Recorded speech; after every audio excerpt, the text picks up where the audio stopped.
कोई कार पर चढ़कर स्टेडियम में घुसने की कोशिश करने लगा। फैंस का हुजूम इतना ज्यादा था जिसको कंट्रोल कर पाना पुलिस के बस में नहीं था।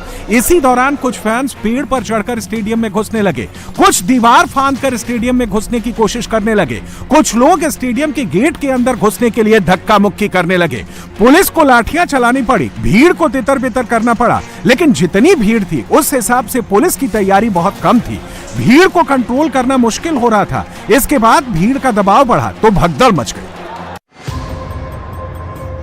एक बार जब भीड़ बेकाबू होती है, जब भीड़ एक तरफ भागने लगती है, तो फिर उसके सामने जो आते हैं, जो पैरों के नीचे गिर जाते हैं, किसी को बचा पाना बेहद मुश्किल हो जाता है। यही बेंगलुरु में हुआ।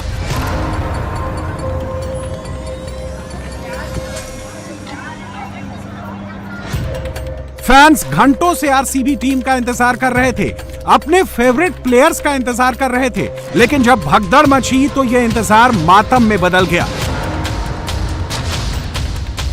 बेंगलुरु के चिन्नास्वामी स्टेडियम के बाहर भीड़ में दबकर लोग दम तोड़ रहे थे, लेकिन दूसरी तरफ स्टेडियम में जीत का जश्न चलता रहा।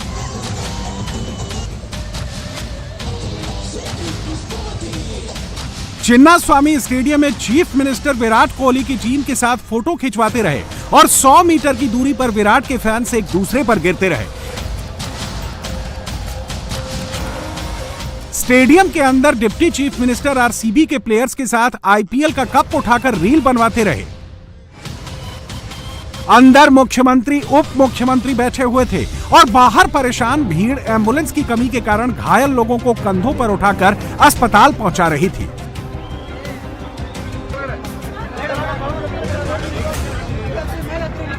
अब तक आयोजन करने वालों को भी खबर मिल चुकी थी कि बेकसूर लोग भगदड़ में मारे गए हैं। हॉस्पिटल में घायल लोग दर्द से करा रहे हैं, लेकिन सेलिब्रेशन चलता रहा। और deputy chief minister DK Shivakumar जांच से पहले ये बताने में भी जुट गए कि गलती पुलिस की नहीं थी, पता नहीं था कि इतनी बड़ी संख्या में लोग आएंगे। The exact number is not been still this one. So we are at it. We appeal to all of them to still to be calm. How many people died? That is why we cut off. A lot of programs were there. We didn't want to continue with the program. Only within 10 minutes with one round we just closed it.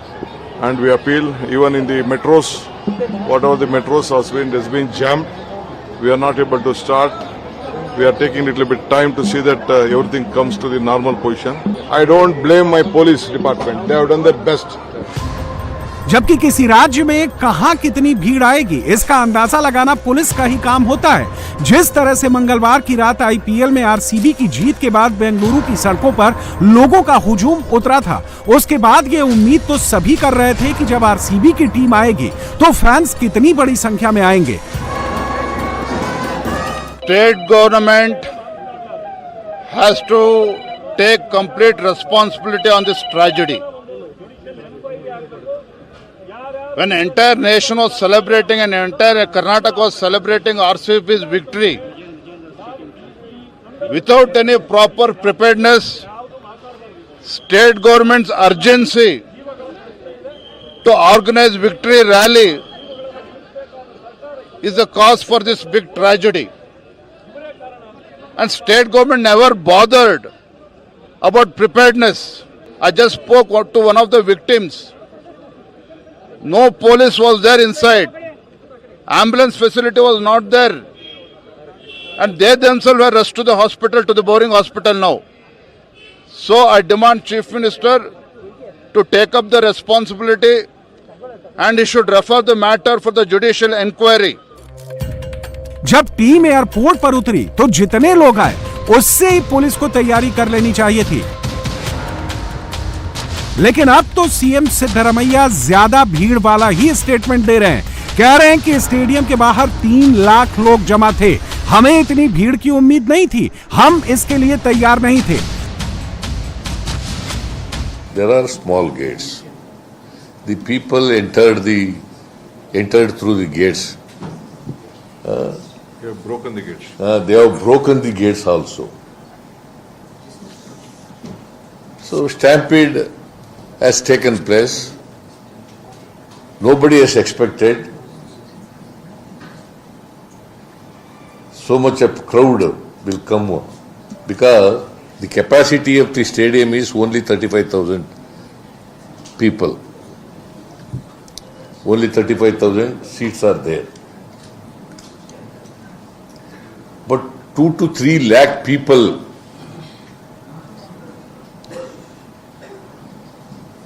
have come to participate in the celebration. दोपहर में विधानसभा के बाहर जिस कदर लोगों की भीड़ उमड़ी थी, उसे देखकर तो पुलिस को संभल जाना चाहिए था, लेकिन ऐसा नहीं हुआ। लेकिन अब इसकी अकाउंटेबिलिटी तय होनी जरूरी है।